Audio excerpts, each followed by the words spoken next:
Welcome back to Mac's Garage. If you like what you see here today, hit the like, subscribe, share, all that good stuff. Today I'm going to be showing you some math that relates to horsepower, torque, gear ratio, and I think the results are kind of interesting if you are unaware of where this stuff goes. So follow along. I'll bring it into the whiteboard and I'll do some just math to explain this stuff. Now I will say before we even get started, I am ignoring some things like friction, and I had this before I started filming and I can't think of it. The power it takes to actually put something in motion. Inertia forces, there we go. So I'm ignoring those things and probably some other stuff. So this is kind of a really theoretical thing. But let's bring it in there and I'll show it to you. Okay, so the first thing I've got kind of up here is the horsepower formula, which is horsepower equals torque times RPM divided by 5252. I don't know where that number came from. It just is what it is. This is where this is how horsepower is calculated. So if you have a horsepower rating, this is the formula or an iteration of the formula that is used to do that.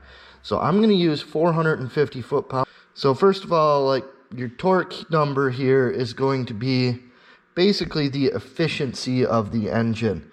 So if you have a 350 cubic inch engine that is making 450 foot-pounds of torque, that is really, really good torque output from a pump gas 350. Put turbo or supercharger or something on that that's forced induction, that number will go up. But if you've got a naturally aspirated engine and you are making more than about 1.25 foot-pounds per cubic inch, then you've really got something. That's a really good setup. Higher compression that's going to require a little bit better gas may sway those numbers a little bit. But just for example, if we were making 450 foot-pounds of torque out of a 350 Chevy or 350 cubic inch engine period, that is 1.29 foot-pounds of torque per cubic inch. Now if you had, say, a 454 that was making 450 foot-pounds of torque, that's not quite as impressive. That's just kind of run-of-the-mill whatever. That's less than 1 foot-pound per cubic inch, so you got a lot of room for improvement at that point. So now on with the calculations here. So if we take this same 450 foot-pounds of torque, run it at 3,000 RPM. If we're making 450 foot-pounds of torque at 3,000 RPM, we do 450 times 3,000 divided by 5252, and that comes out to, 257.04 horsepower. And everything I do, I will round it to the hundreds place. So now we take this same 450 foot-pounds of torque. If we're making that at 5252, those two cancel out. We have 450 horsepower there. Now let's say we spin this motor up to 7,100 RPM and we are still making that 450 foot-pounds of torque. That is, 608.34. So let me clean that up. You can see good enough. So you can see the difference between the horsepower output at the same torque by changing where the engine makes that torque. Now, is there going to be an engine out there that makes 450 foot-pounds at all three of those RPMs? Probably not. Nothing is impossible, but probably not. So this is where, like, people talk about a torque motor. Let's say you have an engine that you build and you make it make power at a low RPM. You don't have the horsepower. So you can build for the same kind of torque at different RPMs and get different, well, a different engine. Essentially, the engine will run very different. Now, if we were looking at engines that make these power and this is your max torque, this one would be good for a truck. This is probably good for an everyday thing. and this would be kind of your racy type engine at the same torque level. So lightweight vehicle, average vehicle, and something that you actually use to tow. And that has a lot to do with the RPM range that you're going to use the engine in. So now that I've shown you the relationship between torque and engine speed, let's go on to the gear ratio stuff. And this is kind of a mess, so I'll explain it to you. But we're going to look at different gear ratios. And we're going to say that this vehicle that we're talking about has a 3.5 axle ratio. Now I've got 3 different transmission ratios that we're going to look at as well. A 3-to-1, a 2-to-1, and a 1-to-1.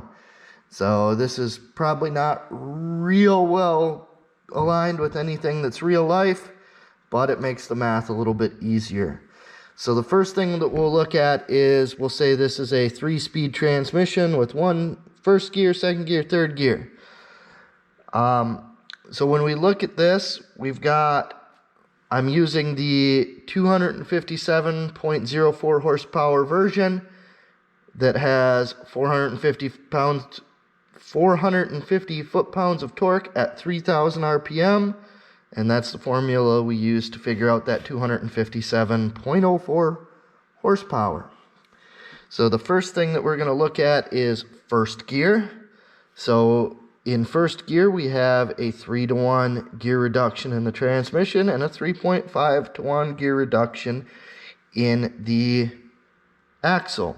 So what we would do is we would take our 3 per 1,000 RPM that the engine is spinning, divide it by the 3-to-1 ratio in the transmission, and divide it by the 3.5-to-1 ratio in the rear axle, which would give us our final drive RPM. So the axle shaft would spin theoretically, not theoretically, this is what it would do. So in this scenario, the axle shaft RPM, if they're both spinning the same speed, would be 285.71 RPM. Now, the torque is going to be a little bit easier, a little bit rounder number because we're multiplying, and that will be 4,725 foot-pounds.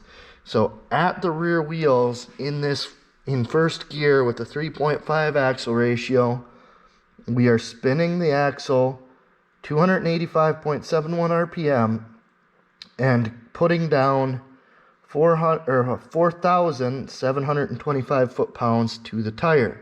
Now when we put that into our horsepower formula, we take our foot-pounds, so the 4,725, multiply that by the RPM, and we come up with 257.04. Okay, so that's first gear. We are putting 4,725 foot-pounds to the ground and 257.04 horsepower. Now, for second gear, we've got a 2-to-1 ratio, so that changed to a 2 instead of a 3, so we divide that out. We're going to have a little bit higher RPM, not a lot, but actually quite a bit, I guess. 428.57. Okay, so 428.57, and we are going to end up with 3150 for foot-pounds. So 3150 times 428.57, and that turns out to be 257.04. I got kind of out of there, but you get it. 257.04. Now third gear, I'm sure you can kind of see where this is heading. We are faster yet again. 857.14. Our torque is going to be a little bit lower at 1575. actually quite a bit lower. But all right, 1575. So 1575 times our RPM at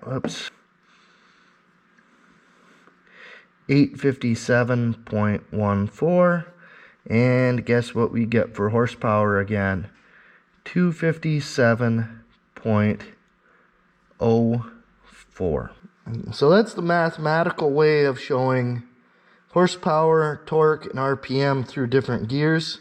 And as you can see, the power to the ground stays the same as the torque and RPM change through gear reduction. So that was the part that I thought was kind of interesting if you've never seen that before.